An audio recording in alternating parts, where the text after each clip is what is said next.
Kasus perseteruan yang viral antara ex-dosen UIN Malang, Imam Muslimin atau yang dikenal dengan Yai Mim dan tetangganya Nurul Sahara terus menyita perhatian publik. Awal kasus Yai Mim sebenarnya berasal dari masalah sederhana terkait parkir mobil rental, kini konflik keduanya melebar hingga ke ranah hukum dan sosial. Awal mula persoalan terjadi ketika Sahara yang memiliki usaha rental mobil kerap memarkir kendaraan di depan rumah Yai Mim di kawasan Kelurahan Merjosari, Kota Malang, Jawa Timur. Yai Mim menilai lahan tersebut adalah tanah wakaf yang semestinya digunakan sebagai jalan umum bukan untuk kepentingan usaha pribadi. Kesalahpahaman pun inilah yang menjadi titik awal konflik.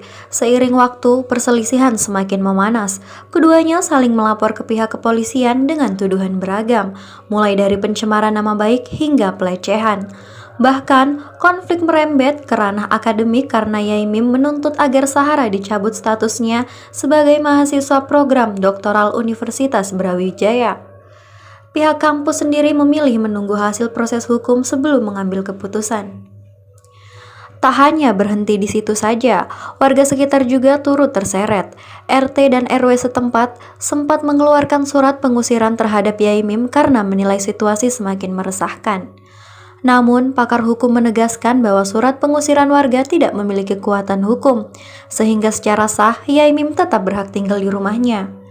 Upaya mediasi sudah pernah dilakukan, namun belum membuahkan hasil. Dalam proses itu, isu SARA sempat mencuat. Akan tetapi, baik pihak berwenang maupun tokoh masyarakat menegaskan bahwa konflik ini murni persoalan pribadi, bukan karena perbedaan agama atau etnis. Awal kasus Yai Mim dan Sahara kini menjadi contoh nyata bagaimana masalah kecil dapat berkembang menjadi konflik kompleks. Bukan hanya soal parkir, tapi juga merambah ke ranah sosial, akademik, hingga hukum.